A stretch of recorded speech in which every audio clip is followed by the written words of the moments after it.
For centuries, the golden sands of Egypt have hidden more than the treasures of pharaohs and the towering pyramids that define its skyline. Beneath the scorching desert sun, archaeologists and explorers have long suspected that entire cities, places of life, culture, and worship, vanished into the dunes, leaving little more than whispers in the wind. One of the most enduring mysteries is the existence of a lost city, often described as both a hub of trade and a center of sacred knowledge, buried and forgotten beneath shifting sands. Ancient texts, local legends, and fragmented carvings hint at a metropolis that once thrived and rivaled the grandeur of Thebes and Memphis, yet its exact location remains elusive. For modern researchers, this pursuit is not only about solving a historical puzzle, but about rewriting the very understanding of Egypt's civilization. When early European travelers ventured into Egypt in the 18th and 19th centuries, they often reported rumors told by Bedouins of a city of the dead, or streets beneath the desert. Some dismissed these as folklore, while others preserved them in journals that would later inspire archaeological surveys. What intrigued scholars most was that fragments of evidence, pottery shards, broken pillars, faint outlines of walls, were occasionally discovered far from the Nile's fertile banks, where no settlement should logically exist. Such finds challenged the established belief that Egypt's life was tied exclusively to the river. Could it be that the desert itself once supported a thriving civilization, now swallowed by time and shifting sands?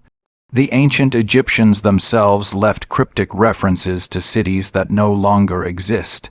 In temple inscriptions and funerary texts, scribes sometimes recorded lists of towns dedicated to certain deities, but some names never matched any known site. These ghost cities raised the possibility that entire urban centers had indeed been lost. One tantalizing clue comes from hieroglyphic records during the Middle Kingdom, which describe a place of extraordinary religious significance that vanished during an era of political upheaval.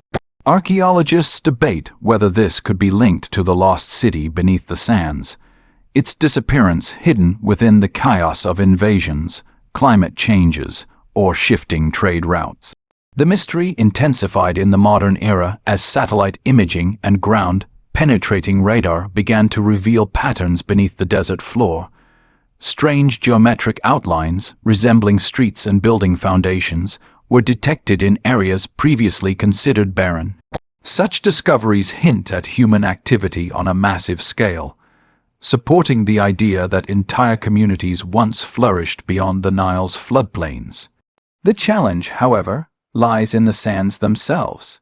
Shifting dunes can bury sites under dozens of feet, preserving them in remarkable condition, yet making excavation incredibly difficult. Some scholars argue that Egypt's vanished city may lie in the western desert, near the caravan routes that once connected Egypt with Libya and beyond. Others suspect it rests closer to the Red Sea, a hub of ancient trade that linked the Nile to distant cultures. Equally fascinating are the local legends that persist among desert tribes. Some elders speak of nights when the wind uncovers fragments of walls, only for them to vanish again by dawn. Others describe hearing echoes beneath the dunes, as though the earth itself remembers footsteps, prayers, and markets from long ago. While these accounts might seem romanticized, history has shown that oral traditions often preserve kernels of truth. Indeed, several major archaeological discoveries worldwide have been made after researchers took local stories seriously, and Egypt is no exception. What makes the search for the lost city so compelling is not only the possibility of discovering a hidden metropolis, but also what it could reveal about Egypt's resilience. A city buried in the sands could hold answers to how ancient Egyptians adapted to harsh climates, maintained trade networks far from the Nile, and preserved rituals in isolated sanctuaries. More importantly, it could reshape the narrative of Egyptian history, proving that the desert was not a barrier but a stage for survival, ingenuity, and faith. As we embark on this journey into Egypt's lost past, we must remember that every grain of sand may conceal a story. The lost city beneath the sands is more than a tale of disappearance. It is a reminder of how fragile civilizations can be, and how time itself is the greatest architect, building monuments of mystery even as it erases them from memory. The search for the lost city beneath the sands is not a modern fascination alone. It is the culmination of centuries of curiosity, legends, and tantalizing discoveries that refused to fade into obscurity. Each generation of explorers left behind their notes, sketches, and observations, forming a trail of breadcrumbs that modern archaeologists now follow with greater precision and technology. These early records, though often exaggerated or romanticized, provide valuable hints about where to look and what to expect. In the 19th century, when Egypt became a hub of archaeological enthusiasm, adventurers reported stumbling across carved blocks, half-buried statues, and even traces of paved pathways deep in the desert. Many of these items were quickly taken to museums, stripped of their context, leaving behind mysteries that are only now being pieced together. Yet one fact remains clear. These fragments did not belong to isolated tombs, but to settlements of significant scale. The most convincing evidence began to surface with the advancement of modern archaeological techniques. Aerial surveys, first carried out by pilots in the early 20th century, revealed faint outlines beneath the sand, patterns far too regular to be natural. In some cases, the markings suggested grids of streets, monumental enclosures, or temple complexes that had long since disappeared from the historical record. Today, with higher resolution satellite imaging and ground-penetrating radar, scientists are able to detect anomalies hidden beneath dunes that rise and fall like waves frozen in time. One particularly promising site revealed traces of what seemed to be a walled city, its perimeter stretching for miles, suggesting not a small village but a sprawling urban center. Beyond the technology, material evidence also continues to emerge. Pottery shards unearthed in desert excavations reveal trade links stretching across the Mediterranean and deep into Africa. The style and composition of these artifacts often do not match those from settlements along the Nile, hinting at a unique cultural identity that thrived independently yet interacted with Egypt's major kingdoms. Even more intriguing are the fragments of inscriptions that reference deities not commonly associated with the Nile Valley, suggesting the lost city may have been a crossroads of both religion and commerce. To many scholars, these findings indicate that Egypt's desert was not a barren wasteland, but a canvas upon which vibrant communities once painted their existence. Legends, too, continue to guide the search. Ancient Greek writers such as Herodotus and later historians occasionally spoke of Egyptian settlements far from the Nile, places where caravans rested and rituals were conducted in honor of forgotten gods. While skeptics dismiss these accounts as embellishments, archaeologists recognize that myth and history often overlap. Local Bedou and traditions still tell of ruins that move with the sands, appearing briefly before being swallowed again. One recurring story describes a golden city, where treasures were cursed and buried by angry gods after its people defied sacred laws. Though interpreted symbolically, such tales often preserve echoes of real events, plagues, droughts, or invasions, that may have forced the abandonment of once thriving settlements. One of the most pressing questions is why such a city, if it truly existed, was forgotten. Egyptian society was known for its meticulous record keeping, with scribes documenting events, rituals, and decrees in detail. For a city to vanish from official history suggests more than a natural disaster. It implies erasure, whether intentional or accidental. Was it wiped away because it belonged to a rival dynasty? Did shifting sands simply make it inaccessible to later generations? Or was it tied to rituals and practices considered taboo, forcing later rulers to conceal its memory? These mysteries elevate the search into something greater than archaeology. It becomes an investigation into the politics of memory itself. The desert's role in this story cannot be overstated. To modern eyes, the Sahara appears lifeless, but ancient Egypt experienced cycles of climate change that transformed these regions.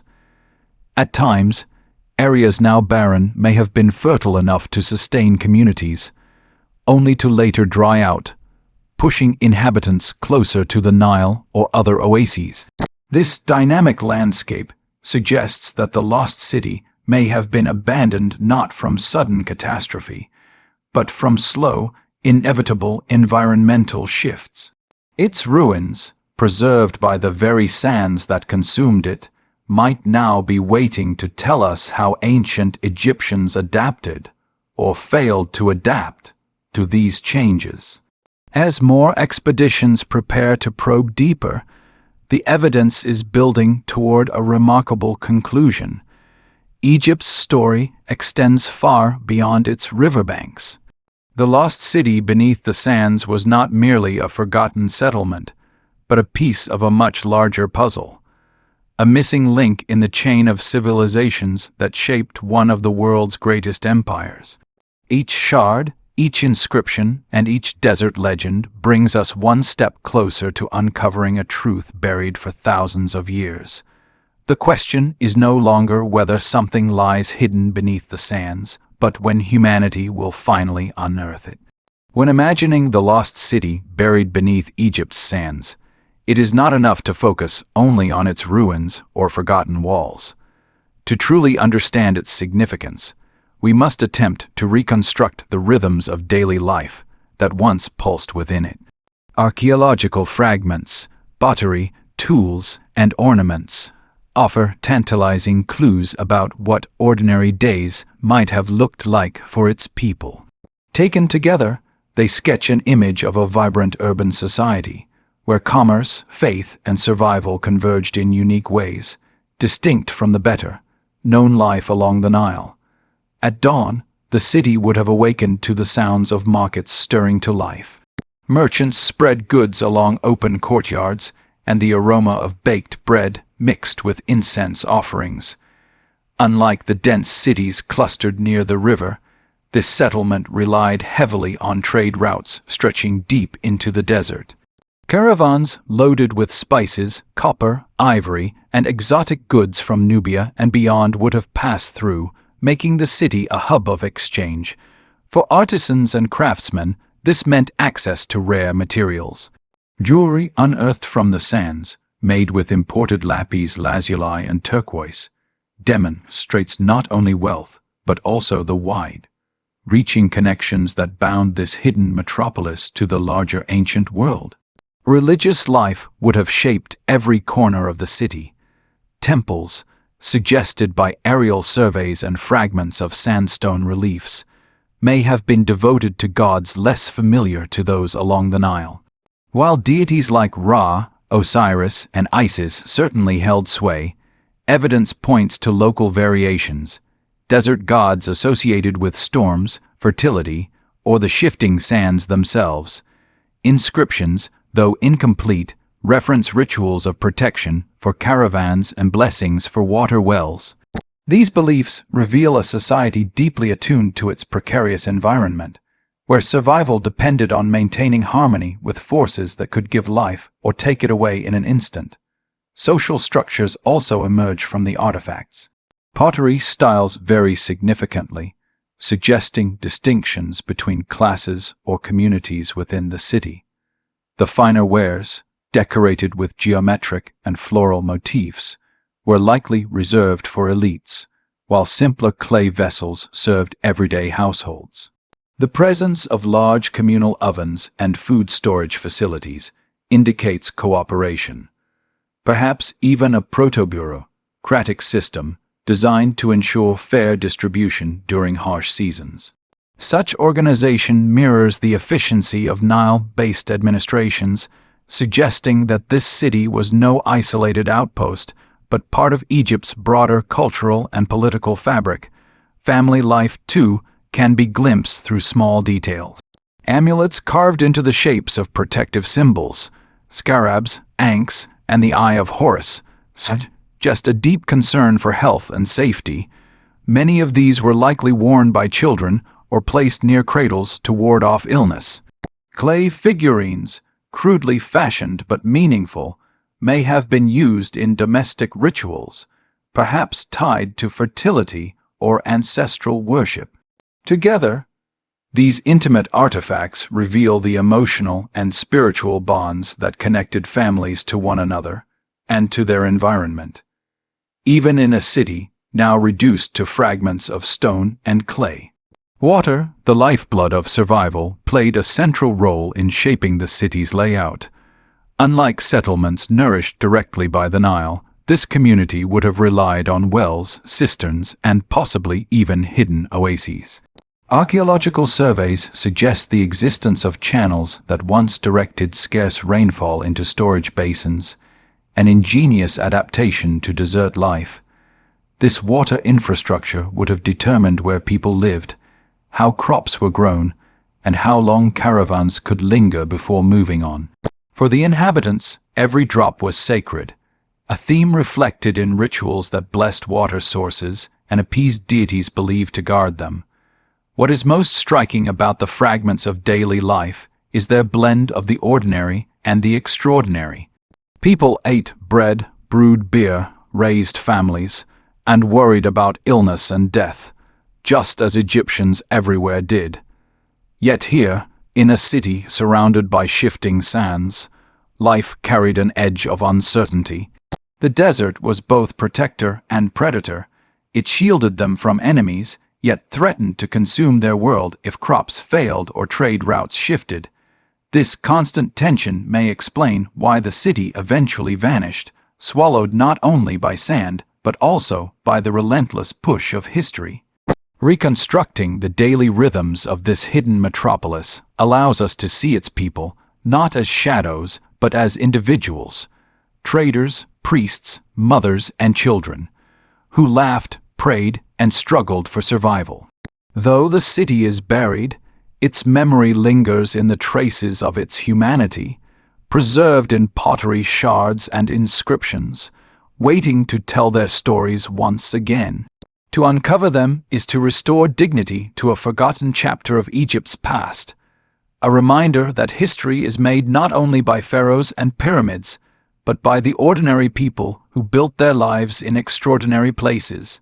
The heart of any ancient Egyptian settlement was not only its markets or its palaces, but its sacred spaces, and the lost city buried beneath the sands would have been no exception. Religion was the binding force of Egyptian life, shaping politics, family, and even survival strategies. Archaeological fragments and scattered inscriptions suggest that the people of this hidden metropolis practiced a blend of mainstream Egyptian religion and local traditions unique to the desert environment. These practices not only illuminate the city's character, but also explain why its memory may have been obscured in official histories. While the great temples of Karnak and Luxor honored the major gods of Egypt, Ra, Osiris, Isis, and Hathor, this desert city seems to have placed special reverence on deities connected to survival in harsh landscapes. Evidence points to cults devoted to gods of storms, sand, and hidden oases.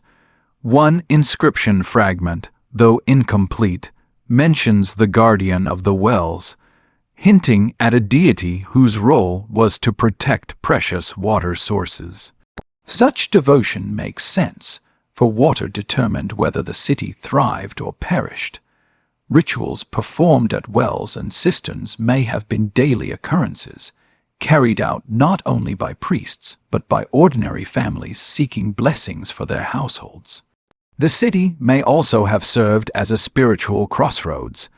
Trade routes brought not only goods but beliefs, and travelers likely introduced foreign deities or merged them with Egyptian gods. Figurines resembling desert animals, such as jackals and serpents, suggest associations with Anubis, the god of mummification, and with protective spirits believed to inhabit the wilderness. These desert associations made the city's faith distinct, a blend of orthodox Egyptian theology and localized traditions that reflected its environment. To modern scholars, this hybrid spirituality reveals the adaptability of ancient Egyptians, who reshaped their religious world. Depending on their surroundings, ceremonial life would have been rich and elaborate. Archaeological parallels from similar desert settlements show evidence of open-air sanctuaries, where massive stone altars stood exposed to the sky. Priests, likely wearing linen robes and protective amulets, would have conducted offerings of incense, bread, and beer to ensure harmony with the gods. Seasonal festivals might have marked the flooding of nearby wadis or the arrival of caravans, celebrated with music, dance, and ritual performances. In these gatherings, the entire city came together, reaffirming not only their devotion but their unity in the face of a challenging environment. Ritual objects provide further insight. Amulets inscribed with protective hieroglyphs were common in Egyptian religion, and examples recovered from desert sites include unique designs not found in the Nile Valley. These may have symbolized local myths now lost to us. Some scholars believe that these rituals carried a magical quality aimed at defending the city from the desert itself. The encroaching sands, unpredictable winds, and occasional droughts could all be explained through divine forces that needed to be appeased. Thus, religion was not just spiritual, it was survival. Death and burial practices also reflect this duality of tradition and adaptation. The Egyptians are famous for their elaborate tombs and mummification practices, but in the desert city, simpler burials may have been more common. The sand itself acted as a natural preserver of bodies, eliminating the need for complex embalming in some cases. Yet grave goods, pottery, beads, and protective amulets still accompanied the dead, ensuring safe passage into the afterlife. Larger tombs for elites, possibly marked by modest stone structures, suggest that social status remained important even in remote communities. These tombs also remind us that despite the city's marginal location, its inhabitants shared the central Egyptian belief that life was only a prelude to eternity. The most intriguing question is whether these religious practices contributed to the city's disappearance from memory. If the settlement leaned too heavily on local deities or developed cults considered unorthodox by the central authorities, later rulers might have chosen to erase it from official records. Egyptian history contains many examples of religious revisionism, where rulers suppressed certain gods or cults to consolidate power. It is possible that the lost city's devotion to unique desert gods was deemed dangerous or heretical, leading to its eventual obscurity. In examining the religion and rituals of this vanished metropolis, we see a society that was not passive in the face of the desert but proactive, shaping its spirituality to address its challenges. Every prayer, every offering, and every symbol carved into amulets carried the weight of survival, ensuring that the gods would favor their fragile existence. Though the sands silenced their voices, the traces that remain remind us of the powerful role belief played in sustaining life against overwhelming odds. Religion here was not just about honoring the divine. It was about carving order and meaning into a landscape that constantly threatened to reclaim them. For any civilization to thrive in the middle of an unforgiving desert, its survival hinged not just on faith and ingenuity, but on commerce. The lost city beneath Egypt's sands was more than a settlement of mud brick houses and temples. It was an economic hub that connected distant lands and fostered a network of trade routes that enriched both its elites and common folk. The faint traces of pottery, carvings, and imported objects uncovered by archaeologists paint a vivid picture of a city whose heartbeat was tied directly to the movement of goods, people, and ideas. The desert, while harsh, was also a bridge between civilizations. To the south lay Nubia, and beyond it, the wealth of sub-Saharan Africa. To the east, trade routes led to the Red Sea and connections with Arabia and India. To the west stretched the Libyan desert, dotted with oases where caravans replenished. The lost city likely stood as a critical waypoint on these routes, its wealth derived not from producing vast quantities of grain like the Nile Valley, but from facilitating exchange. Merchants moving through the settlement would have carried gold, ivory, spices, incense, copper, and semi-precious stones. In return, the city's artisans produced pottery, jewelry, and textiles that blended Egyptian tradition with desert creativity. Archaeological evidence underscores this cosmopolitan nature. Shards of pottery discovered in similar desert settlements bear markings not native to Egypt, but originating from as far as the Levant and Mesopotamia. Beads of lapis lazuli, mined only in Afghanistan, have also been unearthed in Egypt, and it is likely that some passed through the lost city's markets before reaching the royal treasuries of pharaohs. These objects remind us that the desert was not a barrier but a thoroughfare, and the people of the city acted as middlemen in a vast international economy. The city's economy was also sustained by its own natural resources. Excavations near desert sites reveal traces of copper smelting and evidence of small-scale mining operations. If the lost city controlled nearby mines, its strategic importance would have been immense, supplying metals essential for tools, weapons, and ornaments.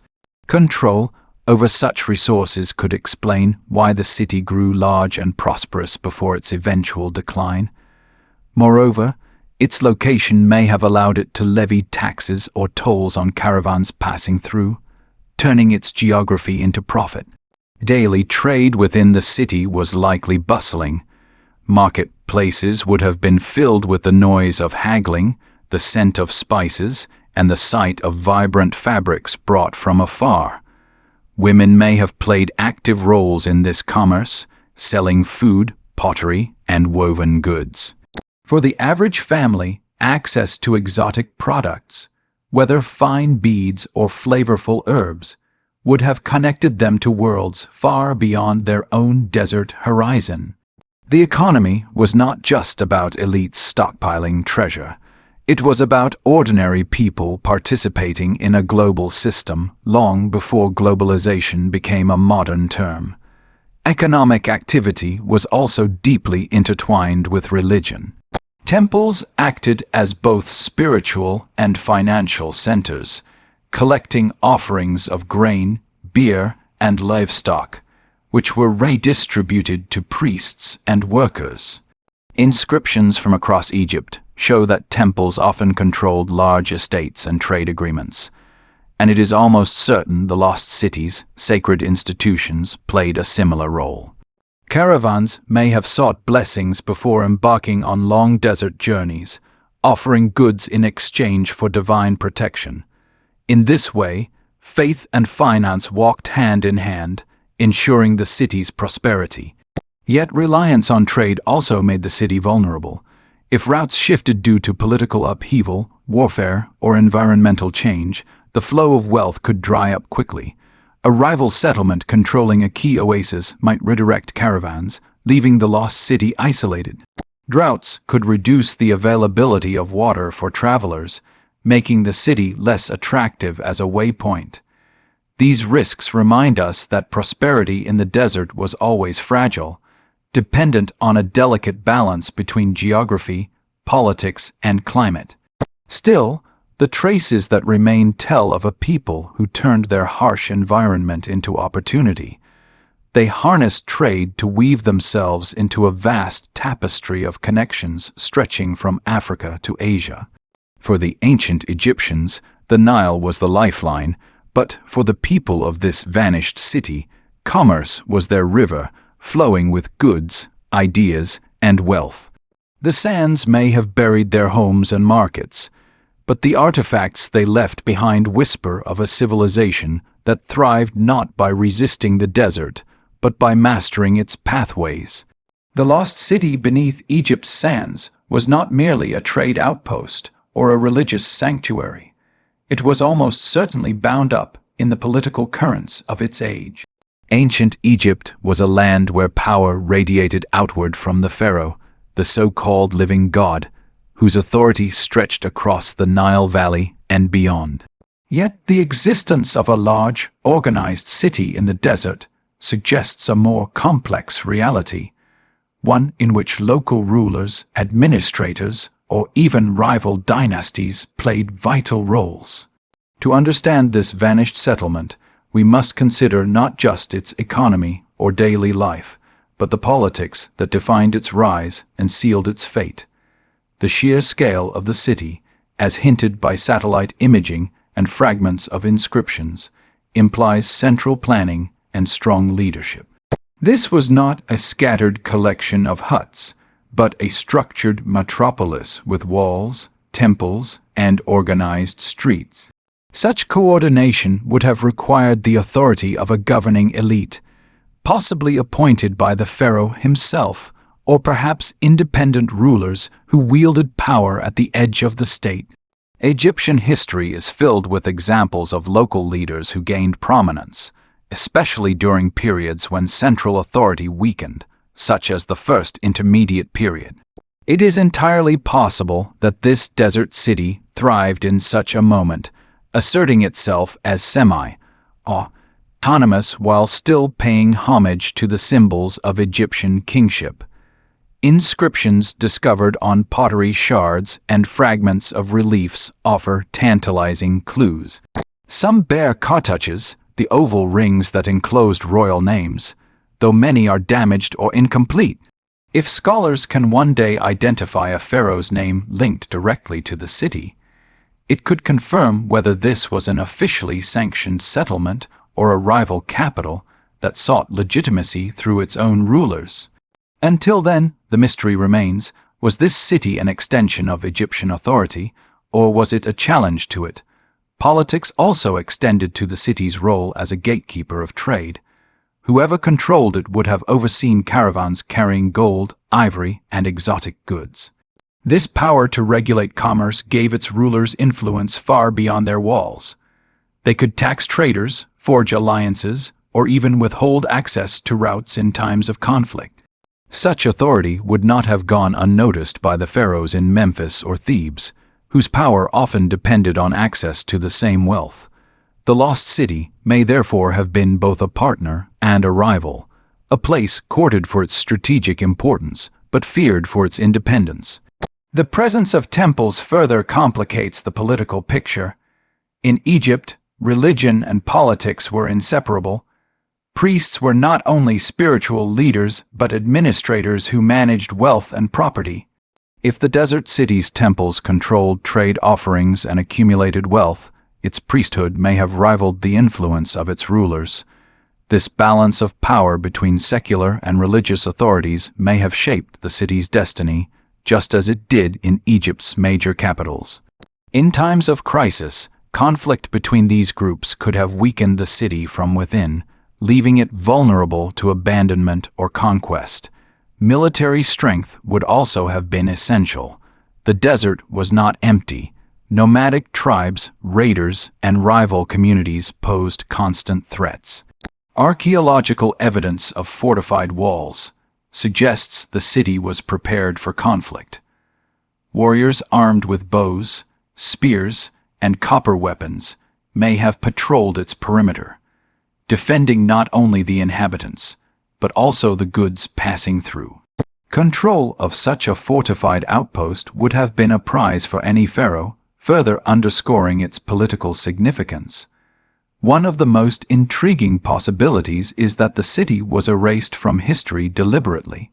Ancient Egypt had a long tradition of damnatio memoriae, or the condemnation of memory, where names of rulers and cities were deliberately removed from records. Pharaohs like Hatshep, Sut, and Akhenaten saw their legacies partially erased by successors who sought to consolidate power. If the desert city aligned itself with a rival dynasty, or if its rulers practiced religious or political customs seen as dangerous, later pharaohs may have ordered its destruction and obscurity. The sands, then, became not just a natural force of concealment, but an ally in erasing an inconvenient chapter of history. What emerges from this political reconstruction is a city at the crossroads of power. It was shaped by pharaohs, priests, merchants, and warriors, each vying for influence in a fragile balance. Whether it was loyal to the central state or briefly independent, it clearly played a role in the grand drama of Egyptian politics. Its disappearance, whether through natural decline or deliberate suppression, reminds us how fragile power can be, even in civilizations that seem eternal. Beneath the desert, the silence of its ruins still carries echoes of debates, decrees, and decisions that once determined the fate of thousands. Every city leaves behind its personality, not only in the ruins of walls or streets, but in the artistry and cultural expressions of its people. For the lost city beneath the sands, the fragments of statues, carvings, and decorative items reveal that its inhabitants sought to define themselves through art that was both familiar to the broader Egyptian world and unique to their desert setting. Reconstructing this cultural identity allows us to glimpse how the city's people understood beauty, symbolism, and the values they wished to project to future generations. The architecture of the city appears to have been practical yet ambitious. Archaeological surveys suggest outlines of mud brick houses clustered around larger stone structures, possibly temples or administrative buildings. The choice of materials was dictated by environment. Mud brick was abundant and easy to work with, while stone had to be imported or quarried locally, reserved for monuments meant to last. Streets likely formed a loose grid, designed to channel scarce breezes and maximize shade, offering relief in the searing heat. Wells and cisterns would have been central points around which neighborhoods developed, blending function with spiritual significance. Unlike the grand avenues of Thebes or Memphis, this city's design emphasized survival without sacrificing symbols of status and order. Artistic artifacts found in nearby desert sites hint at the city's cultural richness. Pottery shards are painted with geometric motifs, floral patterns, and animal figures that blend Egyptian traditions with local styles. Some designs incorporate desert animals such as gazelles and ostriches, creatures rarely emphasized in Nile Valley art, suggesting a cultural identity rooted in the environment. Jewelry, fragments of gold and copper, inlaid with turquoise and lapis lazuli, reflect both wealth and artistry, with motifs that included protective symbols like the scarab and eye of Horus. These items suggest that beauty and spirituality were intertwined, and that even adornments carried meanings beyond aesthetics. Statues and relief carvings, though fragmentary, provide further evidence of cultural identity. A few sandstone fragments bear images of figures with distinctive headdresses, perhaps local rulers or priests. Their style resembles but does not entirely match the canonical forms of Egyptian royal art, which raises intriguing questions. Were these adaptations of traditional symbols to suit local customs, or attempts to establish an independent identity separate from the Nile dynasties? If so, the city's art was not merely decorative, but a declaration of who its people were and how they wished to be remembered. Religion and art were inseparable in this cultural expression.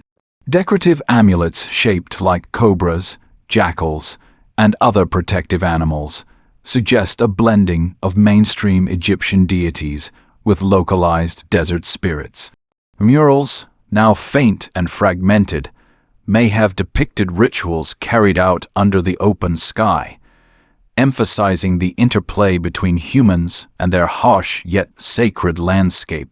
Temples, even in ruin, show signs of carved inscriptions that invoked gods tied to water and fertility, testament to how artistic and religious life worked hand in hand to provide both beauty and reassurance in an uncertain world. Architecture also reflected social hierarchy. Larger homes with multiple rooms and courtyards belonged to elites, their walls possibly decorated with painted plaster scenes of family life, banquets, and religious ceremonies. In contrast, smaller mud brick dwellings housed ordinary workers, their cultural expression confined to household shrines and modest pottery. Yet even these homes reflected creativity, with simple carvings or painted symbols marking doorways as protective charms. This diversity shows how culture permeated every level of society, from the wealthy merchants and priests to the humble families who contributed to the city's survival. The city's cultural identity was further shaped by its role as a crossroads. Caravans brought not only goods but artistic influences from Nubia, the Levant, and beyond. Beads shaped in foreign styles, motifs borrowed from Mesopotamian iconography, and pottery techniques resembling those of neighboring regions suggest that the city was a melting pot of ideas. Rather than isolating itself, it embraced diversity, weaving foreign elements into its own identity while maintaining a distinctly Egyptian core. This hybridity may have been one of its strengths, setting it apart from more insular Nile Valley settlements. What is striking is how much of this cultural identity, though buried, still whispers through the sands. Art and architecture were not luxuries but necessities of meaning, tools through which the city's people made sense of their existence. Each carving, each painted pot, each carefully built wall spoke of resilience, creativity, and a desire to endure. Though the desert sought to erase them, their artistry lingers as proof that they once stood proud, shaping a civilization that balanced tradition with innovation. The cultural legacy of the lost city reminds us that history is not written only in grand monuments like the pyramids, but also in the subtle expressions of communities that dared to flourish in harsh landscapes. Their art and architecture testify that they were more than a forgotten settlement. They were a people with identity, vision, and voice, carved and painted into the desert's eternal silence. Behind the grandeur of temples and the resilience of daily life, every ancient city thrived, or faltered, based on its economy. For the lost city beneath the sands, trade was its lifeblood.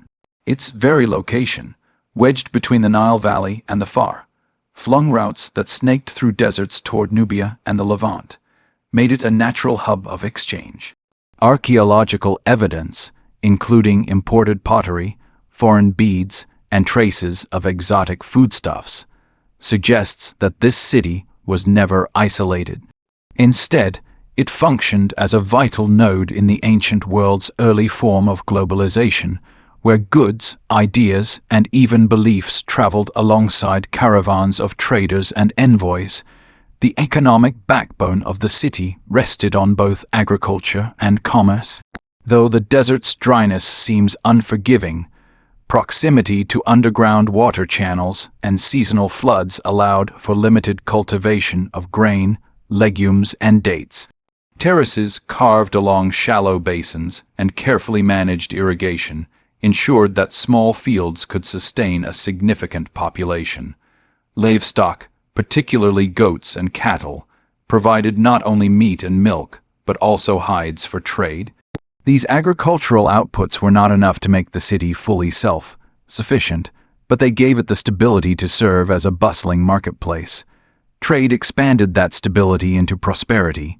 From the Nile came papyrus, pottery, linens, and staples of Egyptian culture, while caravans arriving from Nubia brought gold, ivory, ebony, and even exotic animals that symbolized prestige. To the east, traders carried copper, incense, and rare woods, connecting the city to broader economic webs stretching toward Mesopotamia. In exchange, the lost city may have exported crafted goods, painted ceramics, jewelry, or textiles, along with surplus food.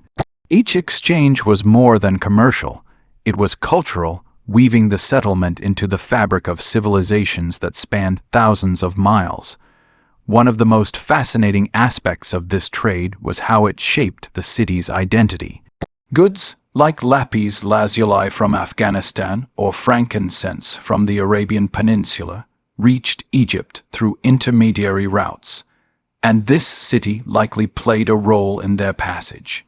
Imagine camel caravans trudging across the horizon, bearing crates of stones destined to adorn temples in Thebes or jewelry in Memphis. In its markets, languages mingled, weights and measures were negotiated, and cultural influences mixed freely. The lost city may have been small compared to great capitals, but its role as a connector gave it significance beyond its size. The city's economy also influenced its social hierarchy. Wealthy merchants and caravan leaders held considerable power, perhaps rivaling local priests or administrators. Their homes, larger and better decorated, reflected the wealth of trade. Laborers and craftspeople formed the backbone of the economy, producing goods or offering services necessary to keep commerce flowing. Even children and women may have participated, weaving textiles or helping in workshops. At its peak, the city's economic vibrancy likely created a dynamic environment where prosperity was visible not just in wealth, but in cultural energy. Coins, as we know them, did not exist in early Egypt, but trade was facilitated through barter and standardized measures of goods. Grain, for example, served as both a staple food and a unit of value, while weights of copper or gold offered a medium of exchange. Archaeologists have uncovered inscribed ostraka, pottery shards with records, that hint at accounting systems and trade agreements. These fragments reveal a structured economy managed not only by local leaders but possibly overseen by state officials eager to tax and regulate the flow of wealth through this desert hub. Yet, no economy exists in isolation from risk. Droughts could cripple agriculture, and disruptions in trade routes, whether from banditry, political upheaval, or shifting alliances, could destabilize the city's prosperity. It is possible that a combination of these challenges eventually contributed to its decline. As rival trade centers rose or as environmental shifts made routes less viable, the city's role may have diminished. What was once a vital artery of exchange may have withered, leaving behind silent ruins covered by the sands of time. Nevertheless, the story of this city's economy offers an important reminder. Trade was the lifeblood of civilizations long before the Silk Road or modern shipping lanes. The lost city beneath the sands stood as proof that even in harsh deserts, people found ways not only to survive but to thrive by connecting with others. Its wealth may not have been measured solely in gold or grain, but in its ability to bring together cultures, ideas, and innovations that enriched the entire ancient world. In every pot shard, every fragment of jewelry, every record scratched onto clay, we see the traces of a community that knew the value of exchange.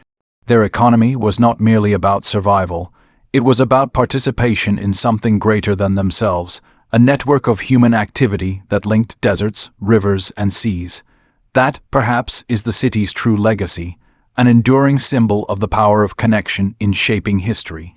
The silence that fell over the lost city lasted for millennia, once alive with the bustle of trade, the chants of priests, and the chatter of markets.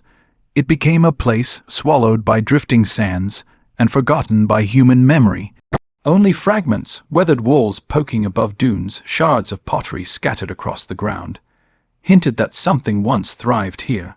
For centuries, travelers crossing the desert may have passed over its buried remains without realizing they were treading on the remnants of a vanished civilization. It would take the persistence of archaeologists and explorers, armed with both curiosity and science, to awaken the city from its long slumber.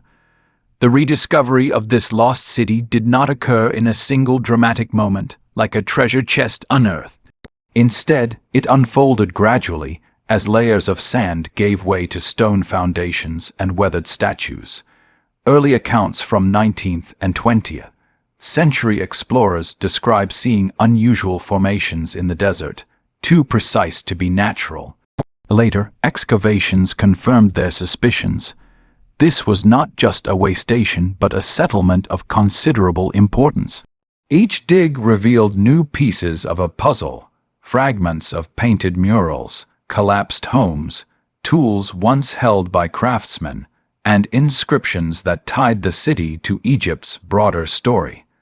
Modern archaeology has pushed this rediscovery even further. Satellite imaging, ground-penetrating radar, and advanced dating techniques have allowed researchers to map out entire sections of the city still hidden beneath the sands. These tools have shown that the settlement was larger than initially believed, with districts for workers, administrative areas, and even ceremonial spaces. It was not merely a stopover on trade routes. It was a vibrant community with its own identity and cultural richness. The deeper archaeologists dig, the more they uncover about how this city functioned, thrived, and ultimately fell silent. The rediscovery also challenged assumptions about Egypt's past. For centuries, history books focused on the grandeur of Thebes, Memphis, and Giza. This city, forgotten for so long, revealed that Egypt's story was not confined to great capitals alone. Instead, it was part of a mosaic of settlements, each contributing to the civilization's resilience and adaptability. The lost city became a reminder that history is not always about kings and pyramids. It is also about merchants, laborers, and families whose daily lives shaped the world we study today. Perhaps most powerful is the legacy this rediscovery leaves for the modern world. By unearthing the past, archaeologists not only fill in historical gaps, but also inspire new generations to ask questions about human endurance and creativity. The city's survival beneath layers of sand demonstrates how fragile civilizations can be, and how easily their memory can vanish if not preserved. At the same time, its rediscovery speaks to resilience. Even when lost to history, stories can return, carried by the dedication of those determined to find them. The legacy also extends beyond academia. Tourists, captivated by tales of hidden cities, now flock to sites where excavations continue. Museums display artifacts from the city, turning once forgotten tools and ornaments into objects of wonder. Documentaries and books share the story with global audiences, turning the rediscovered city into a symbol of mystery and endurance. Each retelling, whether in classrooms or media, adds new life to what was once silent sand. Yet, there is still more to uncover. Archaeologists believe vast portions of the city remain untouched, waiting beneath dunes. Each season of excavation holds the promise of fresh revelations. Perhaps a temple complex, a library of records, or even tombs that could rewrite our understanding of Egypt's relationship with its neighbors. The sands that once concealed the city now guard its final secrets, daring us to keep searching. In the end, the rediscovery of the lost city beneath the sands is not just about ruins, it is about perspective. It reminds us that civilizations are never as permanent as they seem. Just as this city rose, flourished, and fell into silence, so too have countless others across the world. What we see in its remains is a mirror reflecting our own impermanence, and the importance of recording, preserving, and respecting human achievements before they vanish. For the people of today, the city's legacy lies in both wonder and warning. Wonder, because its rediscovery proves that even when buried and forgotten, history can re-emerge with stories that captivate the imagination. Warning, because it shows how fragile human societies can be in the face of time, nature, and neglect. The lost city beneath the sands, once forgotten, now speaks again, and through its voice we are reminded of the timeless connection between past and present.